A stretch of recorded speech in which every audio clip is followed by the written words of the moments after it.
자, 우리 저번 시간에요. 빼놓고 넘어간 부분들이 몇 부분이 있었어요. 그 몇 부분이 있었는데 그 부분 중에 우리 앞으로 케이스 풀어나가는데 특히 오늘 케이스를 푸는데 그 필요한 부분이 한 두 부분 정도 있거든요. 그 우선 그 얘기부터 짚고 넘어가도록 하겠습니다. 자, 우선 우리 이제 변론에 들어가게 되면 그 변론의 내용에 대해서 나오는데 그 개념들에 대해서 이렇게 개념이 정확히 안 잡혀 있는 경우가 되게 많아요. 그래서 그 부분부터 하겠습니다.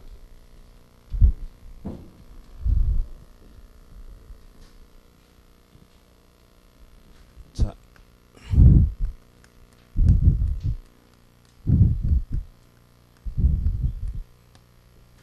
변론의 내용인데요. 우리 저번 시간에 그런 얘기를 했었어요.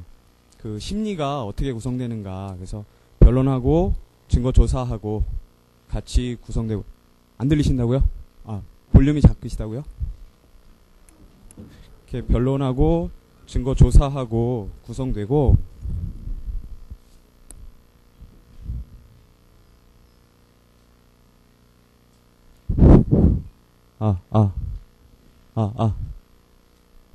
괜찮으세요?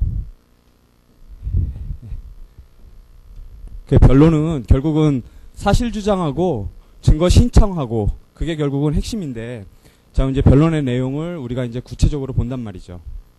그래서 우리 이시훈 선생님 책을 보시면은 변론의 내용 그래갖고 첫 번째 나오는 게 본안의 신청이 나와요. 본안의 신청이라는 게 뭐냐면 그 이제 변론기일이나 변론준비기일에서 이제 진술을 하게 될 거 아니에요.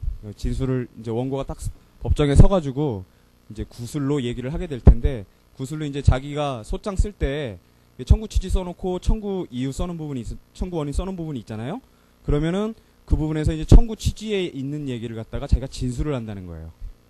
그거를 본안의 신청이라고 부르는 겁니다.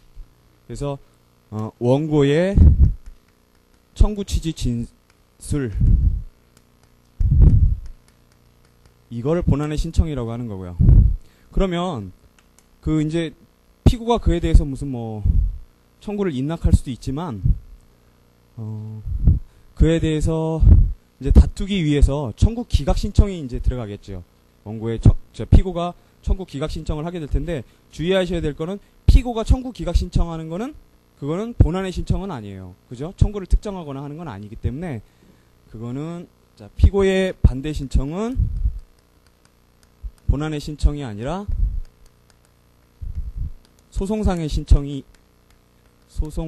신청이다. 주의하실 거예요. 그 다음에 보시면 공격 방어 방법이 나오죠. 이제 공격 방어 방법이라는 거는 이제 본안의 신청이 있고 이제 피고도 거기에 대해서 어떤 신청을 하는데, 그 신청을 이제 이유 있게 하기 위해서 신청을 이유 있게 하기 위한 일체의 소송 자료를 얘기하는 거예요.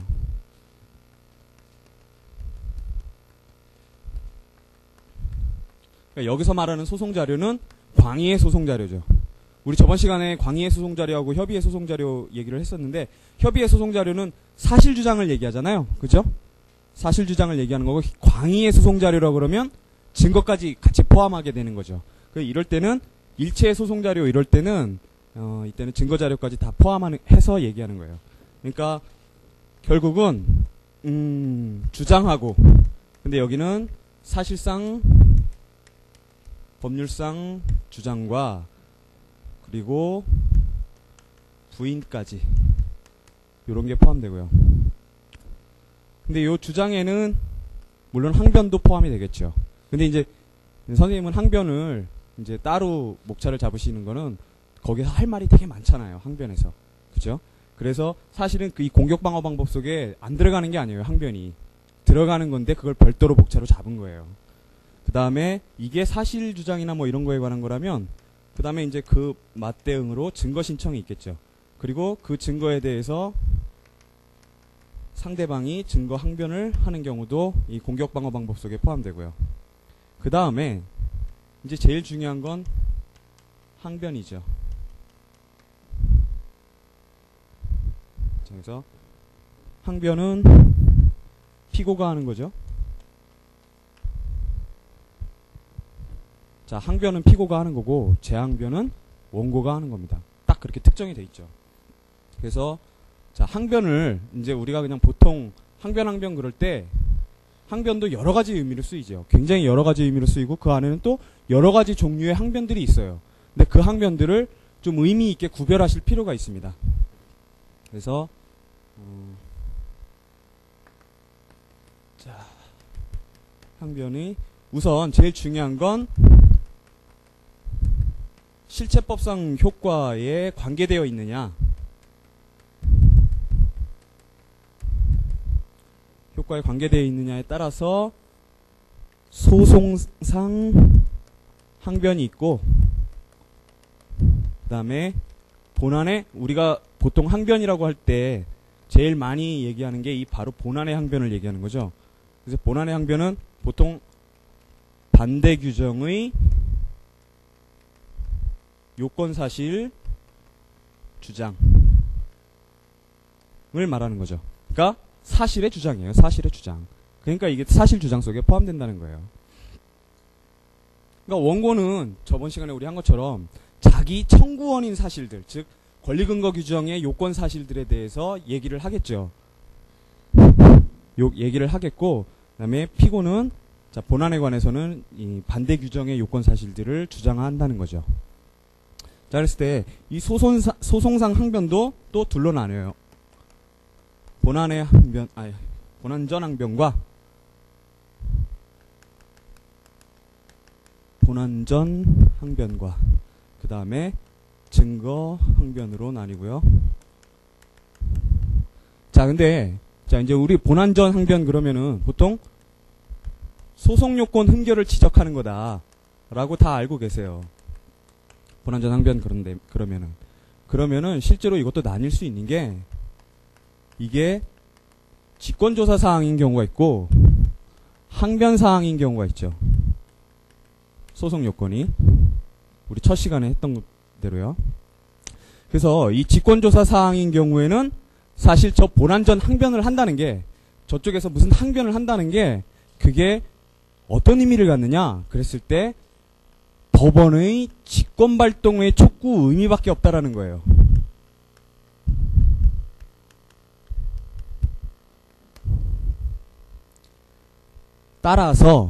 따라서 이거는 엄밀히는 항변이 아닌 거죠. 그러니까 우리가 아주 넓게 생각해서 항변이라는 개념을 생각할 때는 뭐냐면 그 당사자가 어떤 주장을 함으로써 그게 어떤 법적 효과를 발생하게 되는 것. 그죠? 그리고 그러기 위해서 그 사람에게 어떤 그 사항에 대한 어떤 처분 권한 비슷한, 그러니까 원래 의미의 처분 권한은 아니지만 어떤 처분 권한 비슷한, 그러니까 내가 주장할 수도 있고 안 할 수도 있는데 주장을 하게 되면 어떤 효과를 발생하게 하는 그런 의미가 항변에 담겨져 있는데, 그래서 자, 이 직권발동 촉구 의미밖에 없는 이 직조사항에 대한 항변은, 본안전 항변은 사실은 엄밀히는 항변이 아니라는 거죠. 그 다음에 그러니까 이제 항변사항에 관한 본안전 항변이야말로, 그런 소송 요건에 관한 항변이야말로 진짜 의미의 항변인데 그런 거를 방소항변이라고 부릅니다. 자, 소를 방해하는 항변이라는 뜻이죠. 소를 방해한다. 그래서 요런 게 여러분들 아시다시피 우리 첫 시간에 지겹게 했던 임의관할 위반, 그 다음에 오늘 보시게 될 부재소 특약, 요런 게 있습니다. 그 다음에 증거항변도 마찬가지인데, 원래 증거체부나 요 개념들에 대해서는 제가 좀 이따가 말씀을 드릴게요. 자, 증거체부나 증거취사는 원래 법원의 전권이죠. 그러니까 당사자에게 어떤 처분 권한이 있다라고 보여지지 않는 사항이라는 거예요. 이런 사항들은. 그러니까 사실 이것도 엄밀히는 항변이 아닌 겁니다. 자, 그래서 이제 제일 중요한 건 이제 본안의 항변이죠. 우리가 본안 문제를 쭉 풀어가는 데 있어서 가장 중요한 건 이제 본안의 항변인데, 우선 본안의 항변에서는 부인과의 구별이 문제가 되죠. 자, 항상 구별 나오면은 구별 기준이 도대체 뭐냐라는 거하고 구별의 실익이 뭐냐, 내지는 구별의 효과가 뭐냐라는 게 항상 나오죠. 그러니까 부인과 구별하는 거는 양립 가능성 여부에 의해서 구별이 되고요. 자, 부인이라는 건 직접 부인이든 간접 부인이든 사실상 저쪽 상대방이 주장하는 사실과는 양립이 불가능한 사항이죠. 그지만 항변이라는 건 일단은 인정하고 들어가는 거죠. 어느 부분인가가. 그게 제한부자백일 수도 있고 가정항변일 수도 있는데 그거는 이제 좀 이따 하고요. 자, 어쨌든 양립 가능성이 있단 말이죠. 그리고 이 실익은, 부인과 구별하는 실익은 입증 책임 때문에 있는 거죠. 자, 부인의 경우에는, 자, 부인당하고 있는 상대방에게 입증 책임이 있는 거고, 그 다음에 항변의 경우에는 항변자에게 입증 책임이 있는 거죠. 그게 항변이라면. 그렇죠? 자, 그래서 부인과의 구별이 우선 문제가 되고, 그 다음에 본안의 항변의 종류는 이제 두 가지로 보통 구별을 하는데, 제한부자백이 있고 가정항변이 있고요. 그러니까 제한부자백은 뭐냐면 상대방이 뭔가 주장한단 말이죠. 어떤 요건 사실에 대해서 주장을 해요. 주장을 하는데 거기다가 일단 맞습니다, 맞고요, 하지만 이렇습니다 라고 할 때 이게 바로 제한부자백인 거예요. 뭐냐면 일단 어떤 사실에 대해서는 자백이 성립한다는 거죠. 자백이 성립하고 그거와 양립 가능한 별개의 뭔가 사실을 주장할 때 이걸 바로 제한부자백이라고 그러고요. 가정항변은 뭘 가정항변이라고 그러는 거냐면 우리 예비적 주장의 형태, 즉 뭐냐면 당신 말은 틀리다, 당신 말은 틀리지만 당신이 매매계약이 유효함을 원인으로 해서 나한테 매매대금 지금 청구를 하는데 나는 매매계약이 무효라고 생각한다. 하지만 그 매매계약이 유효라고 하더라도 나는 대금 갚았다, 난 대금 줬다. 만약에 이렇게 항변을 한다면 그것이 바로 가정항변이라는 거죠. 그러니까 요 차이는 어디에 실익이 있느냐면, 제한부자백 같은 경우에는 일단 상대방이 주장한 사실에 대해서는 인정하고 들어가는 거기 때문에 그 부분에 대해서는 재판상 자백이 성립한다는 거예요. 재판상 자백이 성립하지만 가정항변의 경우에는 당신 말은 일단은 틀립니다. 하지만은 당신 말이 맞는다고 하더라도 이렇게 나가는 거기 때문에 이 부분은 재판상 자백이 성립하는 건 아니라는 거죠. 자, 요런 구별이 있고요. 그러니까 자백 성립 여부, 일치하는 부분에 있어서 자백 성립 여부가 달라지고요. 그 다음에 이제 본안의 항변에서 우리가 이제 가장 잘 알고 있는 그 종류를 구분하는 그 기준점은 요거죠. 그 성질에 따라서 권리 장애 규정의 요건 사실을 주장하는 항변이냐, 그거를 권리 장애 사실이라 그러죠. 자, 이걸 다른 말로 권리 불발생이라고도 해요. 그러니까 대표적인 게 무효사유죠.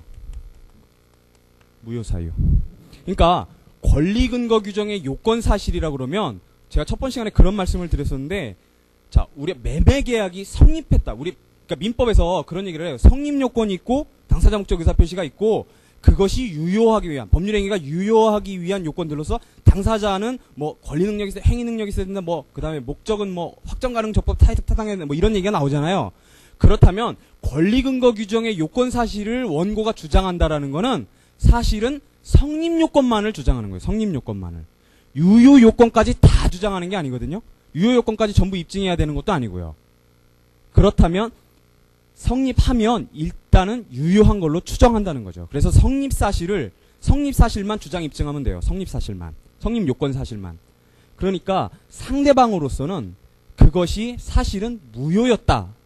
그러니까 만약에 권리가 그 매매계약이 만약에 성립을 안 했다 라는 거를 치고 들어간다면, 피고가 만약에 그걸 치고 들어간다면 그건 부인에 해당하겠죠. 응? 성립을 안 했다. 그러니까 그러니까 뭐 당사자의 문제가 있었다든가 목적의 문제가 있었다. 그러니까 유효 요건 말고 성립 요건에서 이건 목적이 없었다라든가 뭐 이런 거라면 그렇다면 그건 부인에 불과할 거라는 거예요. 아니 뭐 의사 표시가 없었다 아예 없었다 이렇게 한다면은. 그런데 그것이 성립은 했지만 그것이 불공정 법률행위라든가 반사회 질서 행위라든가 라는 그러한 규정들을 통해서 무효가 됐다. 그래서 사실은 성립은 했지만 이 부분에서 항변이 되는 거죠. 성립은 했지만 하지만 효력은 발생하지 않았다 라고 주장한다라는 거죠. 그게 바로 그래서 따라서 그 법률행위로부터 권리가 발생하지 않았다 라고 한다는 거죠. 그래서 그거를 권리 불발생 사실이라고도 해요. 그러니까 대표적인 게 이 무효사유예요. 무효사유고 그 다음에 그러니까 이 구분을 잘 못하시는 분들이 굉장히 많아요. 자, 그 다음에 권리 멸각 사실이 있어요. 권리 멸각 사실은 뭐냐면 이것도 항변이죠. 항변이 뭐냐면 맞다. 당신 말대로 권리가 발생했다 까지 들어가는 거예요. 권리가 요전에는 권리가 아예 발생 안 했다고요. 권리가 발생했다. 하지만 소멸했다 라는 거죠. 발생했다가 소멸했다. 그러니까 대표적인 게 뭐가 있겠어요. 취소 사유, 그 다음에 해제, 소멸시효 이런 것들이 되겠죠. 그러니까 이런 것들이 다 발생했다가 사라져가는 것들이잖아요. 이런 걸 주장하는 게 권리 멸각 사실의 주장인 거죠. 그 다음에 권리 행사 저지 사실. 이건 뭐냐면 당신 권리 있습니다. 맞습니다. 그렇지만 당신이 지금 나한테 권리 행사는 못합니다 라고 하는 거예요. 그러니까 그게 권리가 소멸했다 라든가 발생 자체를 안 했다 라는 게 아니라 권리가 있긴 있는데 당신 지금 나한테 권리를 행사할 수는 없습니다 라는 거죠. 예를 들어서 동시이행 항변권을 주장하는 거죠.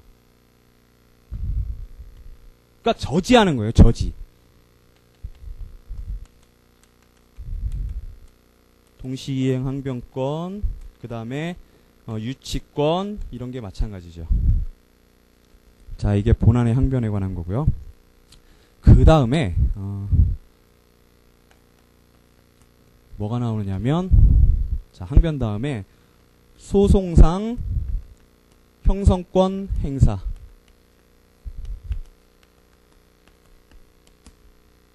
그래서 여기서 특히 뭐가 문제가 되느냐면 항상 상계항변이 문제가 되는 거죠.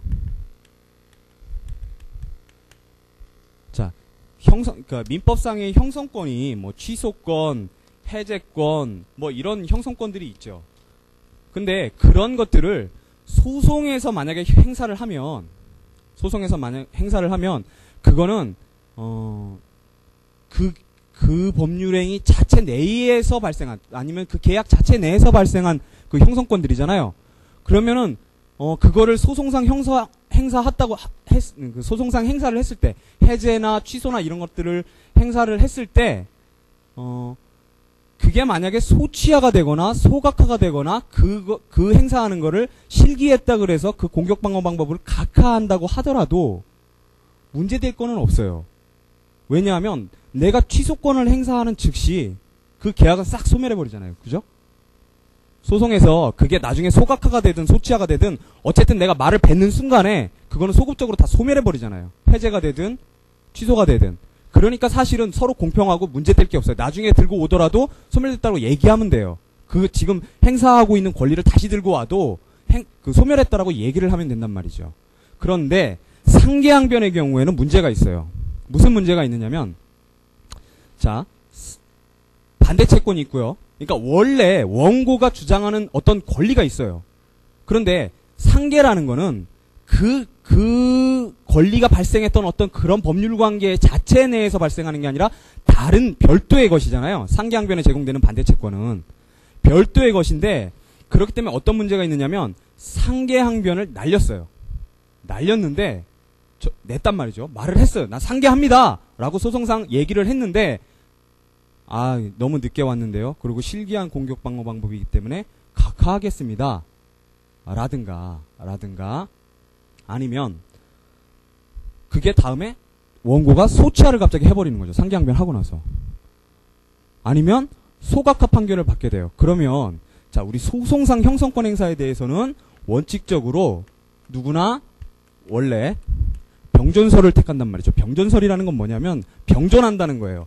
즉 사법행위와 소송행위가 병존한다는 거죠.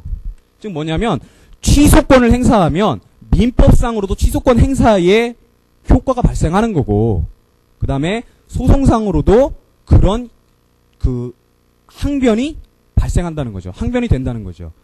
이 두 가지 성격의 행위가 그대로 병존하고 있다는 게 병존설인데, 자, 상기항변의 경우에도요. 그럼 병존설에 의하면 어떻게 되냐면, 이게 전통적인 견해죠. 병존설에 의하면 자동채권과 수동채권이 상계적 상시로 소급해서 소멸하는 효과가 사법적으로 발생을 하죠. 사법적으로.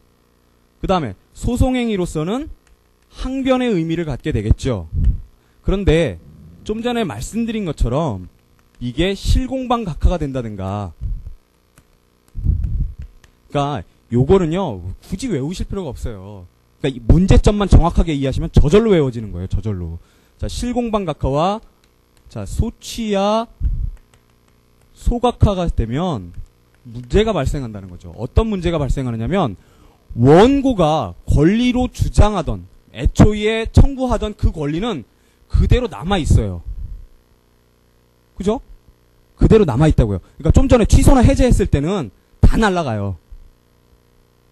둘 간의 관계에 있었던 모든 것들이 싹 날아가기 때문에 뭐 결제하고 나무 차시고 할 게 없어요. 그런데 이 병존설, 이게 병존설에 의할 때 문제가 뭐냐면, 자, 상기항변을 날렸는데 실공방각하나 소치와 소각화를 당하게 되면, 자, 상대방이 청구했던 그 권리는 그대로 남아있죠. 그게 안 사라지거든요? 안 사라지고 그대로 남아있단 말이죠. 그런데 사법행위의 효과도 같이 발생하기 때문에, 자, 소송행위로서의 효과는 어차피 소치와 소각화되면 어차피 없어지겠죠. 그냥 싹 물어 돌아갈 텐데, 사법행위로서의 효과가 남아있기 때문에 어떤 결과가 벌어지냐면 반대 채권만 소멸해버리는 그런 결과가 발생하는 거예요. 이런 불합리 때문에 상계항변의 경우에는 견해대립이 있는 거예요. 소송상 형성권 행사에서 뭐 취소나 해제나 이런 것들은 전부 문제가 되질 않아요. 그냥 병존설로 처리를 하면 돼요. 그리고 다 병존설을 택하고 있고요. 하지만 요 경우에는 요걸 해결하기 위해서 여러 가지 견해들이 나온다는 거죠. 그 여러 가지 견해들이 뭐냐면 병신의 소양입니다. 병신소양. 병신소양. 자, 그래서 뭐냐면, 자, 신병존설, 그 다음에 소송행위설, 그 다음에 양성설. 양성설을요, 다른 파트에서 보시면 경합설이라고도 얘기해요. 같은 거예요, 사실은. 자, 소송행위설은 뭐냐면 이런 문제점이 있기 때문에 소송상 형성권 행사는 순수한 소송행위다.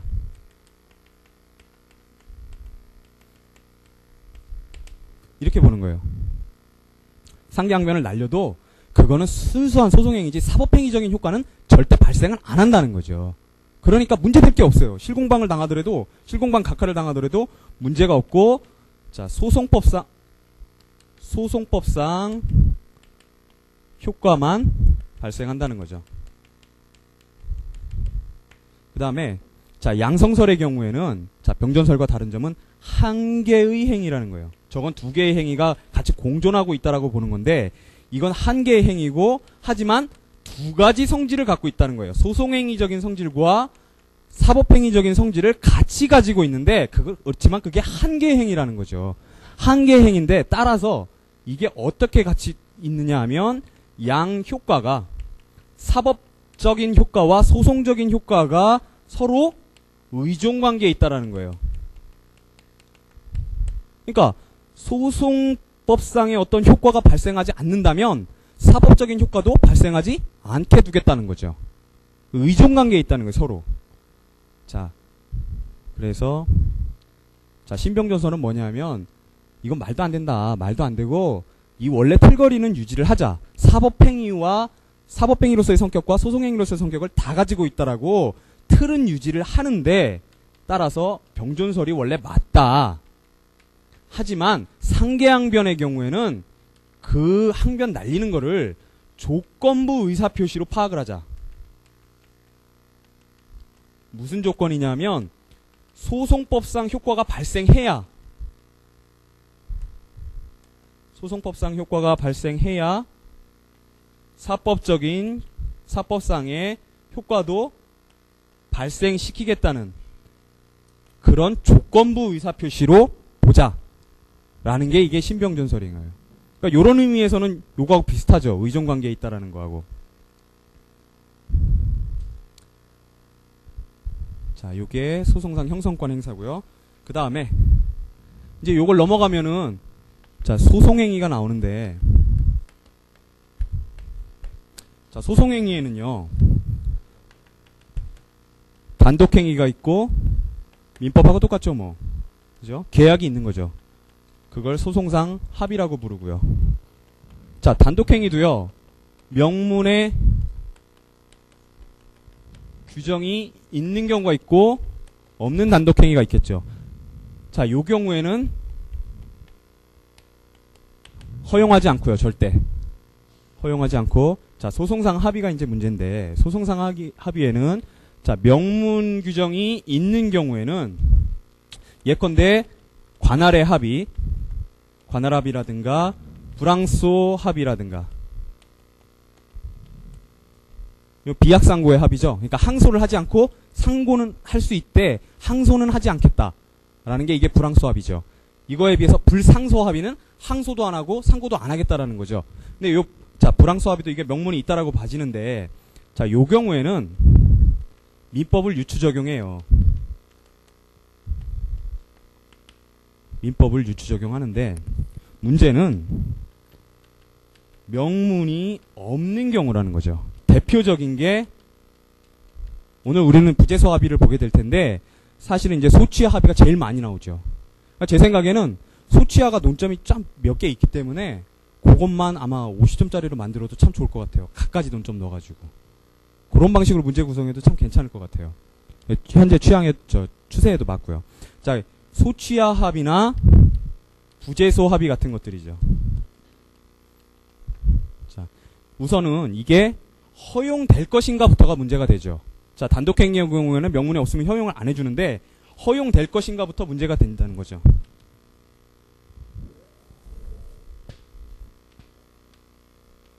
자, 옛날에는 우리 첫 시간에 했던 그 편의소송 금지 원칙 생각나시죠? 편의소송 금지 원칙 때문에 명문이 없는 그런 소송상 합의는 안 된다라고 봤어요. 안 된다라고 봤지만 지금은 이게 강행 규정이나 강행 규정을 변경하거나 배제하는 거 아니면 허용한다는데 견해가 일치돼 있어요. 그러니까 즉 제한적으로 허용하는 거죠. 제한적으로.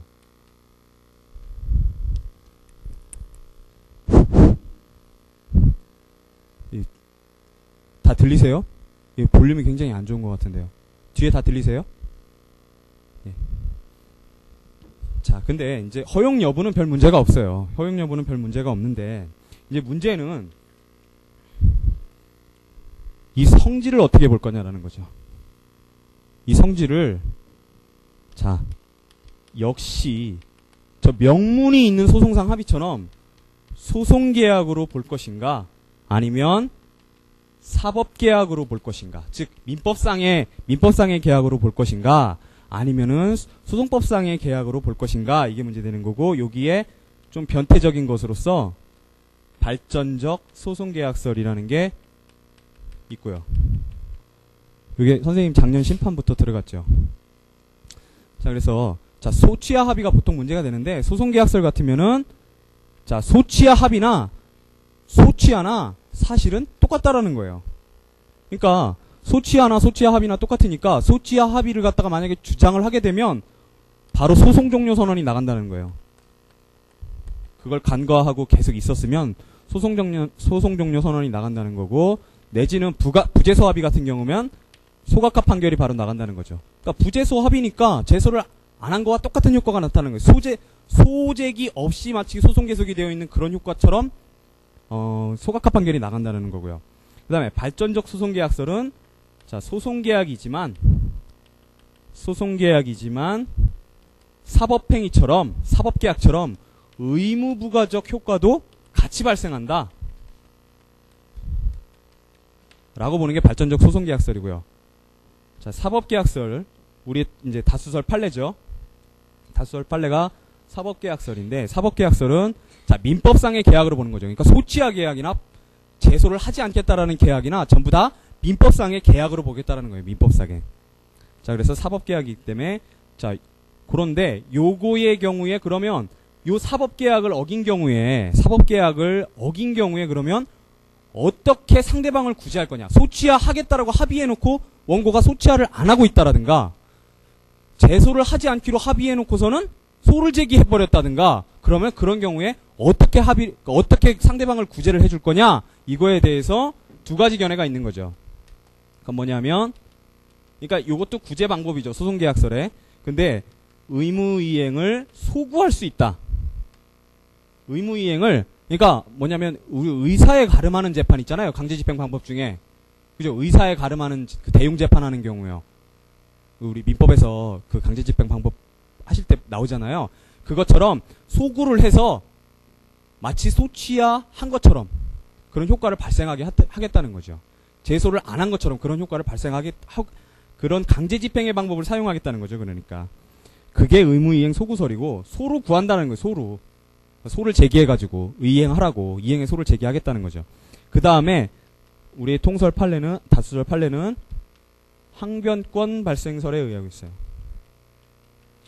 의무를 이행하라고 소구하는 건 너무 우회적이고 간접적이지 않느냐. 너무 간접적이고 우회적이 그러지 말고 그 당해 소송 절차 내에서 해결해 주자. 뭐하러 별도로 또 소를 제기하라 그러느냐. 그러지 말고 그 소송 절차 내에서 지금 문제가 되고 있는 소송 절차 내에서 그러니까 소취하 합의가 있었음에도 소취하 안 하고 있는 그 소 내지는 부재소 합의가 있었음에도 제기가 된 그 소송 절차 내에서 해결을 하자는 거죠. 뭐냐? 상대방에게 항변권을 주자는 거예요.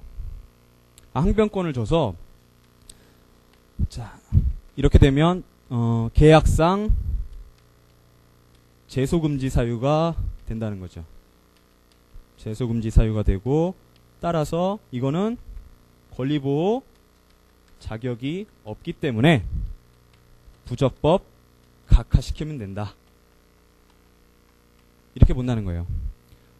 판례가 권리보호 이익으로 이렇게 표현하고 있기도 하지만 사실은 권리보호 자격이죠. 자격이고요.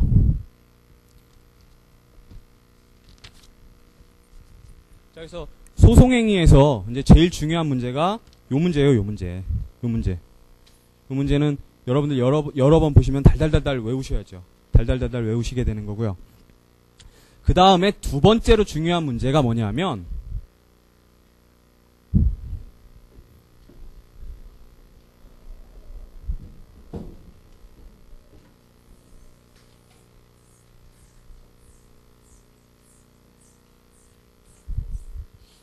자, 소송행위가 과연 취소될 수 있느냐라는 거예요. 이것도요. 다른 데서 문제가 안 돼요. 뭐에서 문제가 되냐면 소취하에서 항상 문제가 돼요. 소취하에서. 다른 케이스들은 별로 안 나오고 나오면 소취하거든요. 그러니까 뭐냐면 자 우리 민법상에는 어떤 소송행위도 법률행위니까 어떤 법률행위를 하면 거기에 의사의 하자가 착오가 있었다거나 사기 강박이 있었다거나 했을 때는 109조 110조에 의해서 취소가 가능하잖아요. 그죠? 근데 문제는 뭐냐면 소취하와 같은 소송행위에 그런 의사 하자가 있다면 과연 취소할 수 있겠느냐 이런 거예요.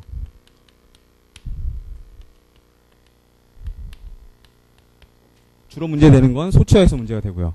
자, 취소가 가능하냐? 과연 가능하다면 착오 사기 강박 다 가능하냐? 아니면 그러면 민법 규정을 가지고 와서 그걸 취소를 시킬 거냐? 아니면 소송법 자체 내에서 해결을 할 거냐? 이걸 두고 여기서 견해 대립이 있는 거죠. 이 견해 대립도 반드시 달달달달 암기를 하셔야 되죠. 뭐냐면 자, 민법 규정을 들고 오자. 민법 규정을 유추해서 명문에 있는 소송상 합의처럼 민법 규정을 유추하자. 이걸 다른 말로 옛날 말로요. 의사하자 고려설이라고 하죠. 그러니까 재작년까지만 해도 이순 선생님 이렇게 쓰셨는데 요걸로 바뀌었죠. 이름이요. 자, 민법 규정 유추설인데 이게 정동현 교수님하고 호문혁 교수님이 주장을 하세요. 그리고 이 민법 규정을 유추하기 때문에 당연히 차고, 사기, 강박, 109조, 110조 다 적용될 수 있어요. 민법을 끌고 들어오기 때문에. 그래서 차고도 취소 가능해요. 차고도 취소 가능해요. 차고로 소치하를 했다 내가. 차고로 소치하를 했다 그러면 그걸 취소할 수 있다는 거죠. 이에 대해서 무슨 이런 소송 행위에 대해서 민법 규정을 유추를 하느냐. 민법 규정을 유추를 하지 말고 소송법 내에서 해결을 하자. 그리고 차고 같은 거 자꾸 취소하게 놔두면 절차 안정이 도대체 어떻게 이루어지느냐 라는 문제의식이 있는 거죠. 그게 바로 재심규정 유추설이라고 부르는 학설인데요. 이것 옛날 말로는 의사하자 불고려설이라고 그랬고요. 이건 뭐냐면 이게 통설 판례예요. 통설 판례인데 자, 그런 민법 규정 끌고 들어오지 말고 소송행위에 민법 규정 끌고 들어오지 말고 우리 소송법에도 그런 거 할 수 있는 규정이 있다라는 거예요. 그리고 그거 갖고 해결하자는 거예요. 그게 뭐냐면 재심사유라는 거죠. 여러분들 451조 한번 봐보세요. 451조에 아주 여러분들 많이 봐보신 그런 조문이죠. 법전 975페이지요. 자, 451조에 보시면 재심사유 그렇게 돼 있는데 1항에 보시면 자 5호예요. 자, 형사상 처벌을 받을 다른 사람의 행위로 말미암아 자백을 하였거나 판결에 영향을 미칠 공격 또는 방어 방법의 제출에 방해를 받은 때 이렇게 해놨어요. 바로 요 5호를 유추하자는 거예요. 5호를.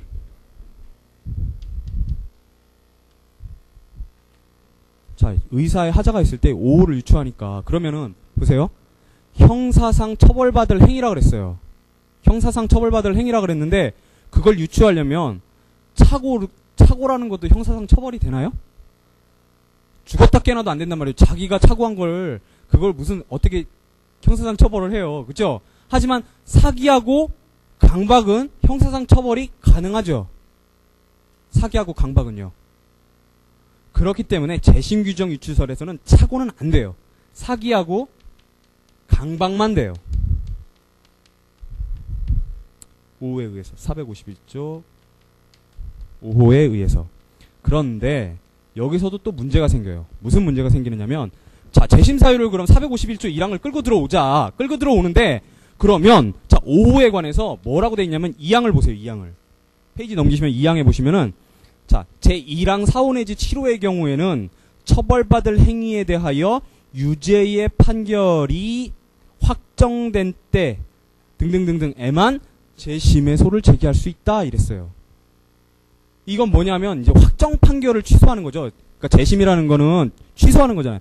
확정 판결이 있는 그 판결을 취소하는 게 재심인데 요거를 소송행위에 취소해도 끌고 들어온단 말이죠. 끌고 들어오는데 그렇다면 재심의 경우에도 그 5호 가지고 재심을 하려면은 형사상 처벌받을 행위로서 재심을 제기하려면 그 유죄 확정 판결이 그 뭐 사기했거나 강박했거나 그런 놈이 그래서 이제 판결이 났던 게 그게 확정이 돼야 됐다는 거죠. 그래야 내가 믿어주겠다라는 거예요. 재심법원이. 재심법원이 그래야 내가 이게 처벌받을 행위였구나 하고 믿어주겠다라는 거죠. 민사법원은 모르니까요. 사실관계를. 자, 그러니까 여기에서 이 규정을 그럼 적용할 것인가 말 것인가의 견해 대립이 있는 거예요. 그걸 바로 확정 판결, 필요설,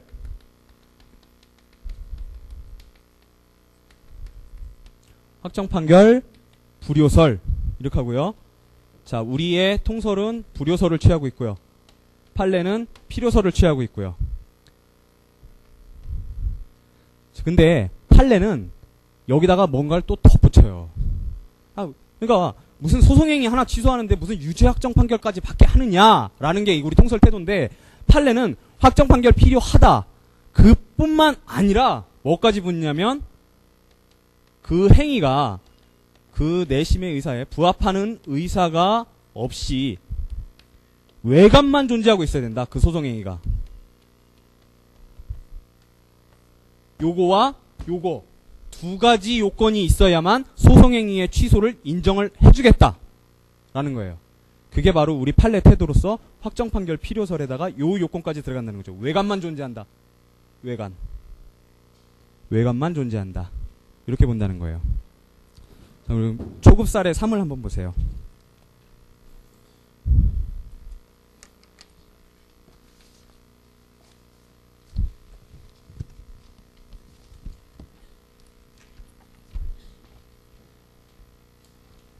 자, 오늘 할 거는요, 다 그냥 그 자료 속에 쭉 있어요.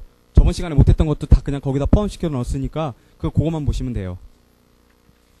자, 초급 사례 3은요, 뭐라고 되어 있냐면, 갑은 사실상 1인 회사인 을의 대표이사로 재직하다가 그 회사의 주식 전부를 병에게 양도한 다음 그 대표이사직을 사임하였다.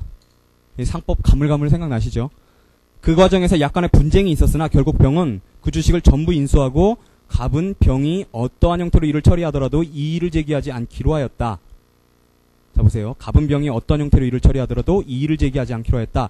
그 후에 갑은 을이 주주총회를 실질적으로 열지 않고 이사들을 선임하였고 그 이사들이 이사회를 열어 새로 대표이사를 선임한 사실을 들어 상법 386조 1항과 389조 3항에 기해 자신이 여전히 대표이사임을 주장하면서 을의 주주총회 및 이사회 결의 부존재 확인을 구하는 소를 제기하였다.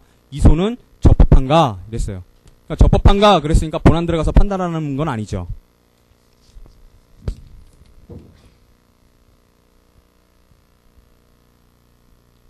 자, 그래서 이 문제에서 건덕지가 될 만한 게 지금 뭐가 있느냐면, 과연 지금 갑이라는 사람이 당사자 적격을 가지고 있느냐라는 문제하고, 자, 보세요. 자, 을이 원래 1인 회사였는데, 갑이 병에게 주식을 전부 양도했고, 대표이사직 사임했어요. 사임했고, 그런데 이의제기를 안 하기로 합의했다는 거죠. 그런데 주주총회도 안 열고 그러고서 이사들을 뽑고, 그러니까 뭘 제기했냐면 주총결의 부존재 확인 청구와 이사회 결의 부존재 확인 청구를 같이 병합해서 제기했어요. 자, 이건 뭐 주총 소집 절차 흠결이겠죠?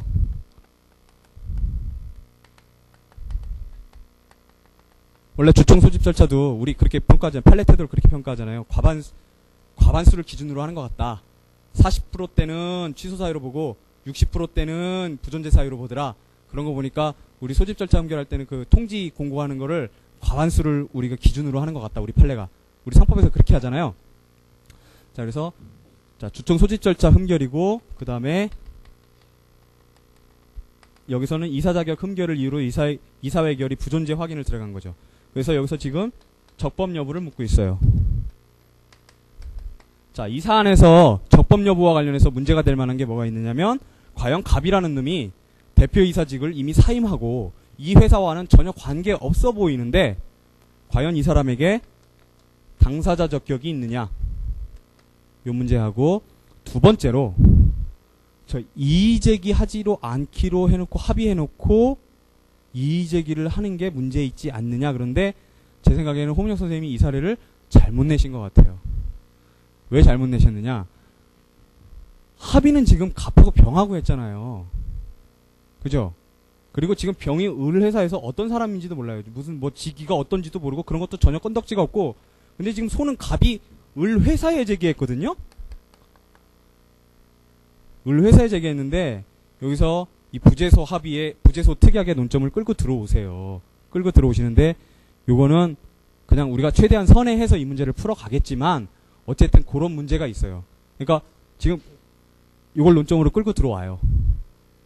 갑과 병과의 부재소 합의의 문제를. 근데 저는 아무리 생각해도, 과연 갑과 병 사이에 있는 부재소 특약을 과연 을이 그거를 항변을 한다거나 할 수 있겠는가 라는 생각이 들더라고요.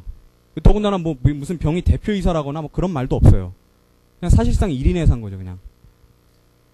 자, 그래서 자, 당사자적 그 문제는 차치하고요. 어쨌든 선회해서 풀어간단 말이죠, 그냥. 자, 그래서 이게 부재소 합이냐? 만약에 그럼 부재소 합이라면 이거를 위반해서 지금 소를 제기했는데 그 효과는 어떻게 되겠느냐? 이런 문제가 있는 거죠. 우선 부재소 합의 인지가 문제되는 거고, 그렇다면 우리가 좀 전에 봤듯이 요것이 바로 명문의 규정이 없는 소송상 합이니까 요 성질이 뭐고, 그 성질에 기해서 그 위반해서 제소한 저 행위가 과연 어떻게 평가될 수 있겠느냐? 요런 적법성의 문제가 두 가지가 있다는 거죠. 한번 답을 보세요. 5번 답 한번 보시면은요. 자, 로마자 2의 갑의 당사자 적격 구비 여부 그랬어요. 자, 주총결의 부존재 확인은 확인소송서라고 형성소송설이 있죠. 그 다수설 판례는 거의 통설 판례죠. 통설 판례는 확인소송설 취하고 있죠. 상법에서요. 자, 그 다음에 이사회 결의 부존재 확인의소에 대해서는 상법에 규정이 없으니까 일반적으로 그냥 일반적인 민사소송법상의 부존재 확인의소로 보죠. 자, 그래서 결국 이 갑이 당사자 적격을 구비하고 있느냐는 확인소송에서의 당사자 적격을 어떻게 볼 것이냐라는 문제로 된다는 거죠. 그래서 자, 확인의소의 당사자 적격은 그 첫째 줄 중간에요. 확인의 이익을 가지는 자가 원고 적격자다. 이렇게 했어요. 그 다음에 셋째 줄의 중간에 보시면 누구라도 확인의 이익이 있으면 권리가 없더라도 당의 권리에 권리자에 한하지 않고 원고 적격을 갖는다. 그랬고요. 그래서 마지막 줄에 그거는 소마다 개별적으로 판정을 해봐야 된다라는 거고요. 그래서 사안의 경우에는 자, 갑은 만약에 갑이 주장대로 저 주총결의도 부존재하고 이사회 결의도 만약에 부존재한다면, 만약에 주총결의가 부존재한다면 사실 이사 자격이 흥결되겠죠. 그래서 뭐 우리 상법할 때는 여기서 이제 표현대표이사 논점이 나오잖아요, 그죠? 이거 날라가고 이거 날라가고 그러면 이거 대표이사 자격, 이사 자격 다 날라가니까. 그러니까 그때 표현대표이사 논점 나오잖아요. 근데 어쨌든 간에 얘 말대로라면 얘가 아직도 대표이사겠죠. 그죠? 왜냐하면 새로 후임된 대표이사가 없으니까요. 적법하게 선임된 대표이사가 없으면 원래 대표이사가 계속 대표이사 자격을 갖게끔 돼 있잖아요. 상법 규정에 보시면은 얘가 지금 386조하고 389조를 얘기했잖아요. 389조가 386조를 준용하는 규정이란 말이에요. 그러니까 그건 뭐냐면 이사 자격에 관한 그 규정을 갖다가 그 대표이사 규정에서 389조 대표이사 규정이잖아요. 거기서 이렇게 준용하는 규정인데 거기 보면 후임자가 선임될 때까지 자기가 사임을 하든 뭘 하든 그 자격을 계속 유지한다라는 게 써있단 말이에요. 그 조항에. 그래서 이 사람은 이 말대로 맞다면 당사자 적격 있다는 거. 확인의 이익이 있다라는 거예요. 있다라는 거고요. 그 다음에 이제 문제는 권리보호 자격이 있겠느냐 이렇게 목차를 답았는데요. 자, 우선 이게 부재소 특약인지 여부부터가 문제가 돼요. 왜냐하면 뭐 소를 제기하지 않기로 한 합의가 아니라 이의 제기를 하지 않기로 한 합의이기 때문에 이게 과연 그러면 부재소 합의인지부터가 문제가 된다는 거죠. 그래서 1번에요. 자, 만약에 심리를 했더니 부재소 특약으로 인정되지 않는 경우에 자, 첫째 줄 마지막이에요. 실체법상의 권리 내지는 청구권의 포기라고 봐야 된다. 그렇다면 청구기각 판결이 나갈 것이다. 그런데 뭐냐면 이런 합의를 사후에 일체 이의를 제기하지 않기로 한 합의를 과연 실체법상의 권리 포기에 관한 합의로서만 볼 수 있겠는가? 그것이 과연 당사자 의사를 합리적으로 해석하는 것인가 봤을 때는 그렇지 않다라는 거죠. 그래서 요거는 부재소 특약까지 들어있는 것으로 보는 것이 합리적 해석이고, 따라서 여기서 사안에서 요거는 부재소 특약으로 본다 이렇게 하고 넘어가는 거예요. 그랬을 때 자, 부재소 특약의 우선 허용 여부하고 허용 요건부터가 문제가 되는데, 자, 허용 여부 아까 말씀드린 거 그 얘기가 써 있고요. 넷째 줄에 편의소송 금지, 다섯째 줄에 공익에 직결되는 강행법규의 변경 혹은 배제의 합의가 아닌 한 허용된다. 그 말만 중요한 거예요. 그 말이 중요한 거. 그 다음에 허용 요건은 요걸 외우세요. 요 허용 요건, 판례가 판시하고 있는 허용 요건이거든요. 요거를 첫 번째, 두 번째, 세 번째. 자, 보세요. 첫 번째는 처분할 수 있는 권리법이네. 그러니까 처분 가능성. 두 번째는 특정한 법률 관계, 즉 특정성. 세 번째, 합의 시에 예상할 수 있는 상황, 즉 예상 가능성. 요 세 가지 요건을 하고 있다는 거죠. 그래서 제가 그 얘기를 써놨어요. 가로치고 마지막 줄에 사안에서 특약 당사자는 갑과 병인데 소송의 피고는 회사 의림으로 약간의 문제가 있다라는 거죠. 과연 이게 처분 범위 내에 있는 거냐라는 게 문제될 수 있다라는 거예요. 근데 선회하고 넘어가자라는 거죠. 잘못 내신 것 같아요. 근데 자 그러면은 부재소 특약을 그럼 허용된다. 그리고 이 사안에서 별 문제 없다. 이렇게 봤을 때 부재소 특약의 그런 법적 성질을 어떻게 봐야 되느냐? 아까 말씀드린 사법계약설, 소송계약설, 발전적 소송계약설 이렇게 있고요. 자 검토 및 사안의 경우에서 타이핑이 빠졌네요. 자 소송계약설은 이런 문제가 있다. 발전적 소송계약설도 역시 문제가 동일하다. 따라서 사법계약설이 타당하다 이렇게 나가는 거고 사안에서 요것은 사법계약이다 이렇게 나가는 거예요. 그 얘기가 타이핑하다 빠졌어요. 자, 그 다음에 그러면 특약을 위반한 이 제소의 효과가 뭐냐 그랬을 때 자, 그거에 대해서 사법계약설을 일단 택했으니까요. 택하고 넘어가니까 다른 학설들에서 뒤에서 굳이 써줄 필요가 없잖아요. 그죠? 그러니까 사법계약설 내에 있는 학설들만 써주면 된단 말이죠. 의무이행 소구서라고 항변권 발생서라고. 자, 그래서 의무이행 소구설은 첫째 줄 그 마지막 부분에 승소 판결에 의해서 강제 집행 이 말을 외우셔야 되는 거고요. 그 다음에 항변권 발생설은 맨 마지막 중에 소송상 항변권이라는 구제수단 요 말을 외우셔야 되는 거고요.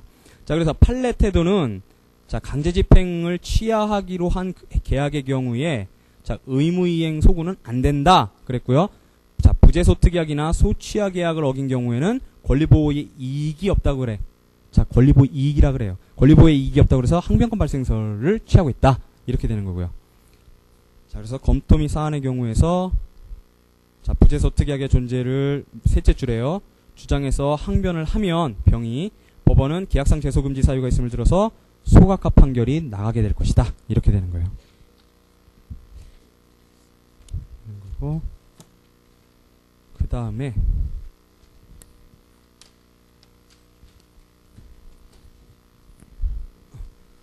이제 오늘의 이제 진짜 메인 테마는 증거예요, 증거.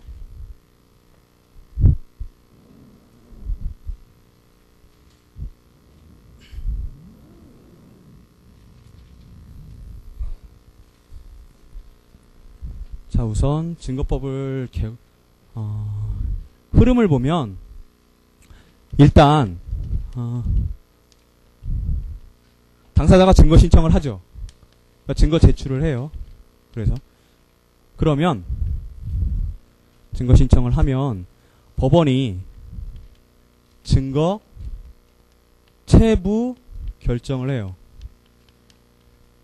증거 체부 결정을 해서 채택이 되면 증거 조사가 들어가죠. 근데 사실 엄밀한 의미에서요. 그러니까 증거 체부라는 말하고 증거 취사라는 말은 다른 말이에요.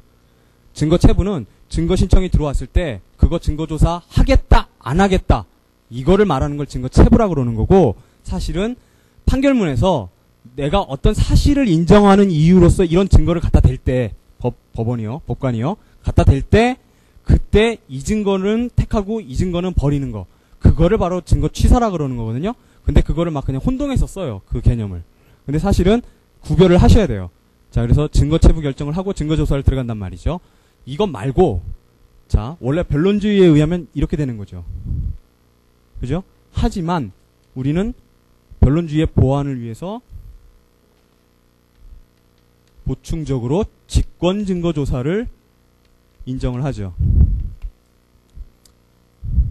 자, 요때 증거 신청하는 걸 증거 방법이라 그래요. 그러니까 그 증인을 신청할 때 그 증인 자체 아니면은 내가 문서를 이제 서증으로서 서증 조사가 들어가길 때 그 문서 자체 그런 거를 갖다가 증거 방법이라고 부른단 말이죠. 그다음에 자, 증거 체부 결정할 때는 논점이 뭐가 있냐면 유일한 증거에 문제가 있어요. 자, 유일한 증거의 경우에 증거 체부 결정 여부에 대해서요. 어떻게 할 것인가에 대해서 여기 논점이 하나 있고요. 그 다음에 자, 이렇게 증거 조사를 하게 되면 그러니까 직권 증거 조사라는 건 그런 거잖아요. 당사자의 신청 없이 직권으로 증거 조사 들어가는 거예요. 나 저 증거 꼭 조사를 해봐야겠다. 그래갖고 법원이 직권으로 그거를 증거 조사 들어가는 거죠. 그러니까 직권 증거 조사라 그래서 별다른 뭐 특별한 증거 조사 방법이 있는 게 아니에요. 그 증거 조사의 내용은 똑같아요. 그러니까 당사자의 신청에 의한 증거 조사하고 내용은 똑같다면 무슨 증인 신문을 하든 감정을 하든 다 똑같단 말이죠. 내용은 똑같지만 그게 시작되는 방법이 틀리다라는 거예요. 시작되는 방법이. 자, 그래서 이렇게 하고 나면 증거조사한 결과가 남잖아요.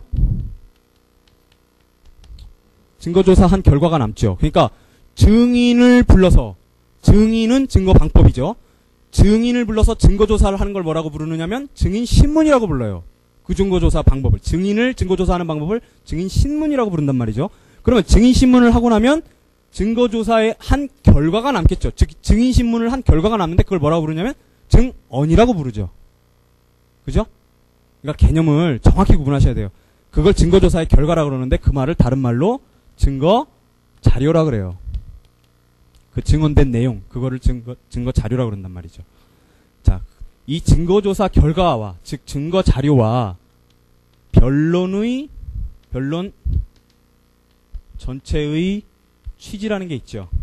그러니까 변론 전체의 취지라는 것과 요 두 가지, 변론 전체의 취지와 증거 자료가 바로 증거 원인이 되는 거예요. 그러니까 뭐냐면 자유심증의 자료가 된다는 거죠. 그러니까 증거 원인이라는 건 무슨 뜻이냐면 어떤 증거 자료에 의해서 내지는 어떤 변론의 전 취지에 의해서 어떤 사실을 인정한다 그랬을 때 그 사실 인정의 원인이 된다는 거예요. 그래서 이걸 증거 원인이라고 부르는 거예요. 증거 원인이라고. 그러니까 개념을 증거 방법, 증거 자료, 그 다음에 증거조사 결과, 증거 원인, 요 개념들을 잘 구분을 하셔야 돼요. 잘 구분을 하시고, 그 다음에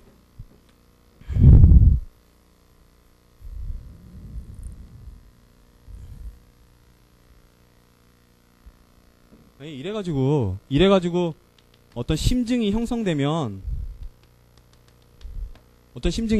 그대로 판결 나가면 되죠.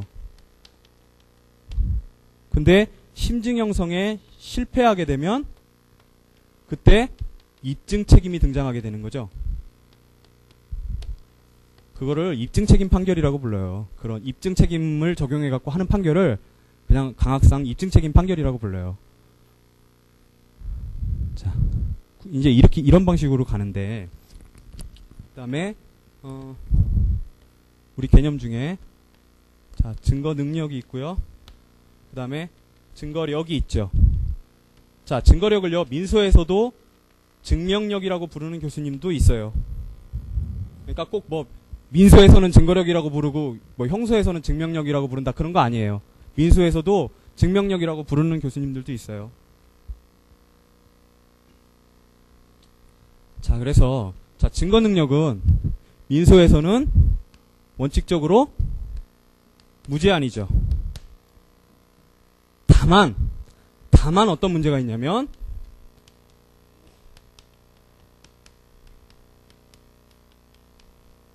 이게 있어요. 자, 우리 형소에서는요, 증거 능력에 관해서는 법칙이 딱 있죠. 위수증 법칙, 자백배제 법칙, 그 다음에 전문 법칙, 이러고서 법정의 증거 능력에 관한 법칙들이 다 있잖아요. 그죠? 하지만 민소에서는 원칙적으로 무제한이지만 한 가지 문제가 있는 게 바로 위수증 문제라는 거예요. 위수증 문제. 이거 몇 년 전에 시험에 났었죠. 위수증이요. 그 다음에 이건 좀 이따가 케이스에서 보시게 될 거예요. 그 다음에 증거력은 자, 증명력인데 요거는 결국 무슨 얘기냐면 그 증거가 사실을 인정하는데 얼마나 기여하느냐 하는 사실 인정에 기여하는 힘, 사실 인정 기여력이란 말이죠. 뜻이. 자, 증거력은요, 다른 데서는 문제가 안 돼요. 다른 데서는 문제가 안 되고, 언제 문제가 되느냐면, 서증의 경우에만 문제가 되죠.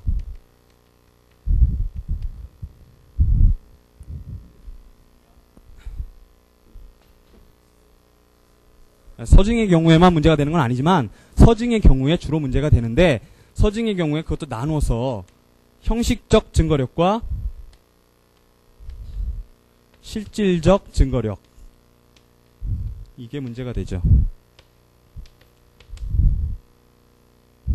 자, 이게 형사소송법에서 성립의 진정, 징정 성립, 민소에도 똑같아요. 진정 성립을 얘기하는 거고, 이 실질적 증거력이 뭐냐 하면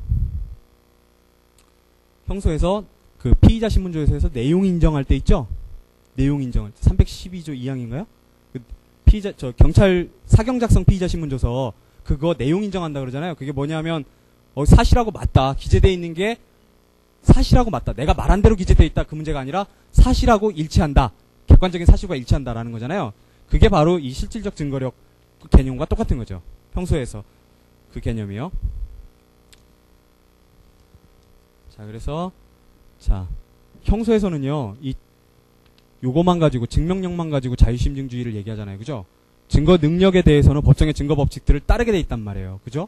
그리고 엄격한 증명이라는 말 속에 그게 들어가 있죠. 형소에서는. 하지만 민소에서는 이 증거 능력과 증거력 전부에 대해서 자유심증주의가 적용되죠.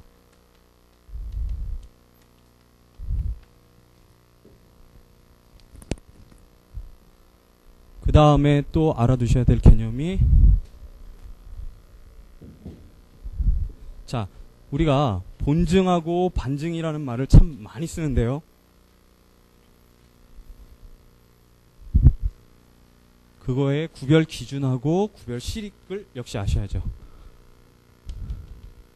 자, 증거에는요, 본증하고 증명 활동에 내지는 증거에 본증하고 반증이 있는데, 반증에는 괄호치고 직접 반증이라는 게 있는 거고, 간접 반증이라고 부르는 것도 있죠. 이것도 역시 반증이죠. 어쨌든 간에 이 본증과 반증의 구별 기준은 입증 책임이 누구한테 있느냐에 의해서 구별이 된다는 거예요. 자, 나한테 입증 책임이 있는 사실에 대해서 증거를 갖다 댄다. 그랬을 때 그 증거를 본증이라고 부르고요. 그 다음에 그렇게 증명활동을 하는 그것도 본증이라고 불러요. 그러니까 본증이라는 말 속에는 그 증거뿐만이 아니라 그 증명활동도 본증이라고 불러요. 자, 그래서 상대방에게 입증 책임이 있는 사실에 대해서 내가 어떤 증거를 갖다 댄다. 그러면 그 증거는 반증이에요. 하지만 나한테 입증 책임이 있는 사실이다. 그거에 대해서 내가 증명활동을 한다. 그러면 그건 본증이라는 거죠. 자, 구별 기준은 입증 책임의 소재에 의해서 구별이 되는데, 구별 실익은 어디 있냐면 증명도에 있다라는 거예요.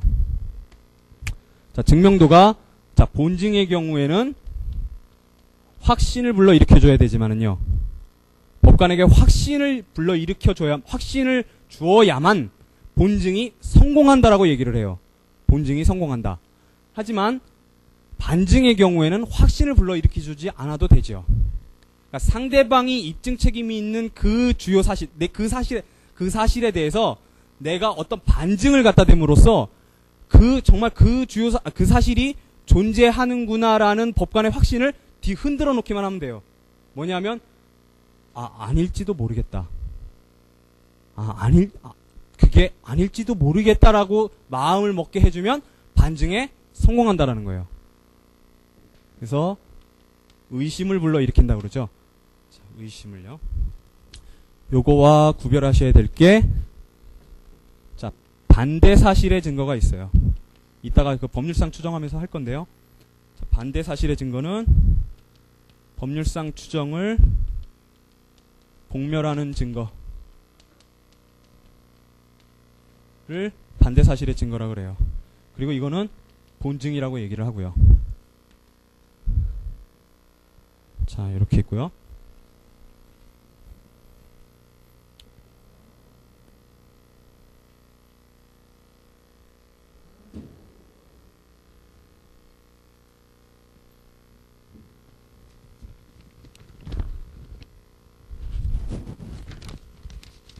자, 한 논점만 더 하고 쉴게요. 우리가 이제 그러면 증명에 들어가는데, 증명의 대상이 뭐냐? 이게 문제가 돼요. 자, 증명의 대상이 되는 사실을, 증명의 대상이 되는 것을 요증사실이라고 하고요. 그 다음에 증명의 대상이 되지 않는 것을 불요증사실이라고 하죠. 자, 우리 책에 보면은요, 요증사실에 뭐 이렇게 써있고, 불요증사실에 뭐 이렇게 써있어요. 그래서 자꾸 공부를 하다 보면 어떤 생각이 드냐면, 요증사실에 있는 건 전부 증명을 필요로 하는구나. 이런 착각에 빠지게 돼요. 근데 사실 그게 아니거든요. 자, 요증사실에서 이시훈 선생님이 써놓으신 게, 이제 교수님들이 쓰시는 게 사실이 있고, 경험법칙이 있고, 세 번째 법규 이렇게 써 있어요. 그러니까 나중 되면은 법규도 증명이 필요로 한데 분명히 요증사실 파트에 써 있었는데 이렇게 기억이 난단 말이에요. 근데 그게 아니라는 거예요. 이시훈 선생님 책 그 이 사실이라는 부분을 들어가기 직전에 그 위에 바로 패러그래프를 보면 뭐라고 써 있냐면 원래 요증사실은 사실만이다. 하지만 때로는 경험법칙과 법규도 원래는 요증사실이 아닌데 때로는 요증사실이 되기도 한다. 이렇게 써 있어요. 그러니까 이게 원칙적으로 요증사실이 아니란 말이에요. 원칙적으로 요증사실은 그 사실만이에요. 사실만. 근데 보세요. 주의를 하셔야 될 게 뭐냐면 우리 사실에는요. 우리 변론주의 할 때 했듯이 주요 사실과 간접 사실과 보조 사실이 있죠. 보조 사실은 뭐 증거 능력이나 증거력에 관한 사실을 얘기하는 거죠. 자, 그런데 우리 변론주의는 어디에만 적용돼요? 주요 사실에만 적용돼요. 그죠? 주요 사실에만 적용돼요. 근데 헷갈리지 마세요. 요증사실일 때는요, 요증사실 파트에서는요, 그러니까 증명을 필요로 하는 사실은 절대로 주요 사실에 국한되지 않아요. 그게 참 헷갈리기 쉽거든요. 그러니까 자꾸 가다 보면 요증사실이라는 것도 결국은 주요 사실만 요증사실이다. 이런 관념이 박혀요. 자꾸. 근데 그게 아니라는 거예요. 자, 그래서 주요 사실은 불요증 사실이 아닌 한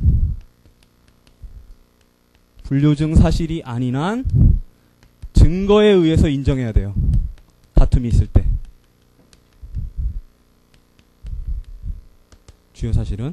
그러니까 요증에 있어서도 이런 차이가 있어요. 그러니까 주요 사실, 간접 사실, 보조 사실 모두 다 요증 사실이지만 자, 간접 사실, 보조 사실 같은 경우는 다툼이 있어도 그것이 주요 사실과 무관하면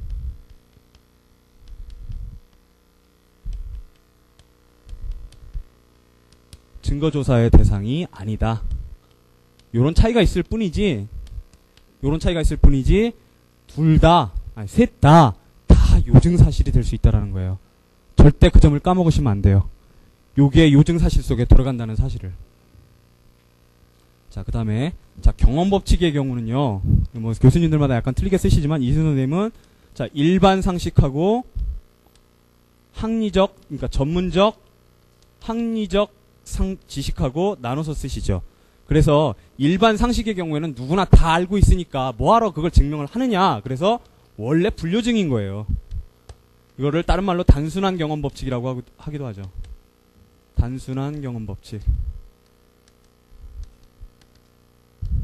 그 다음에 전문적이고 학리적인 지식에 대해서는 요증이다. 이렇게 되는 거예요. 그러니까 뭐 이걸 원칙이다 아니다 그렇게 말하기엔 그렇고 경험법칙이라 그래서 요증 사실은 아닌 거예요. 꼭 원래는 아닐 수 있다라는 거예요. 그 점을 착오하시면 안 되고요. 자, 우리 경험법칙에 관해서는요.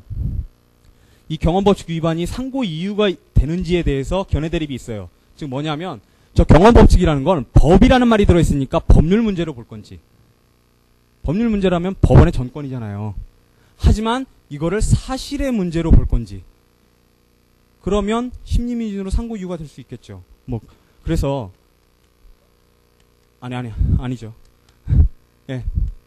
그게 아니라 상고는 법률적인 문제만 할 수 있잖아요. 법률심이니까. 그죠? 사실 문제 갖고는 못 다투잖아요. 그죠? 그러니까 이게 사실 문제라는 견해가 있고 경험법칙이 법률 문제라는 견해가 있고 우리 판례는 이걸 택하고 있고요. 그 다음에 그렇게 얘기를 해요. 판례가 법률 문제설을 택하고 있다고. 그 다음에 절충설이 있는데 이시훈 선생님이 절충설을 택하고 있는데 원칙적으로는 아니다. 원칙적으로는 상고 이유 안 된다. 사실 문제다. 하지만 현저한 오류가 있을 때는 가능하다. 이렇게 보는 게 절충설이고요. 그 다음에 법규라는 것도 법원의 전권이지 이게 무슨 증명을 해야 될 대상은 절대 아니죠. 법원이 알아서 알아야 될 거니까. 그러니까 원칙으로는 이게 요증사실 파트에 써 있지만 원칙은 불요증이에요. 하지만 예외적으로 나오는 게 무슨 외국법 등 이렇게 나와요. 하지만 요증사실이긴 하지만 이것도 우리 판례는 직권증거조사 해라 이렇게 해요. 사실은 불요증인 거죠 거의. 자, 그 다음에 불요증 사실에는요 3가지가 언급이 돼요. 첫 번째, 다툼 없는 사실. 자, 다툼 없는 사실에는 2가지가 있어요. 재판상 자백된 사실과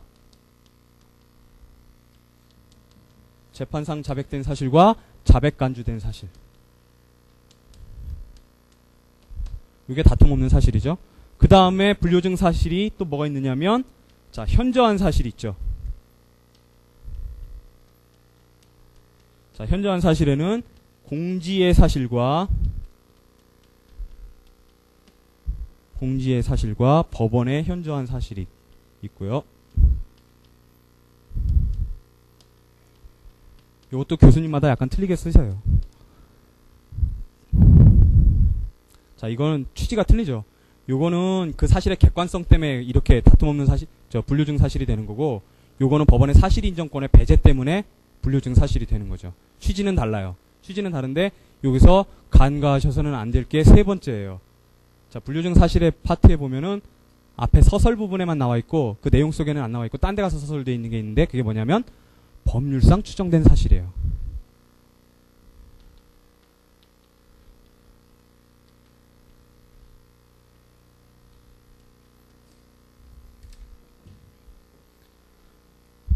그러니까 법률상 그 법규화된 경험칙에 의해서 법률상 추정되는 그러한 사실 있잖아요. 그 사실도 불요증 사실이라는 거예요. 사실은. 그러니까 불요증 사실화 되는 거죠. 그러니까 그거는 좀 이따가 설명을 하고요. 자, 10분 동안 쉬겠습니다.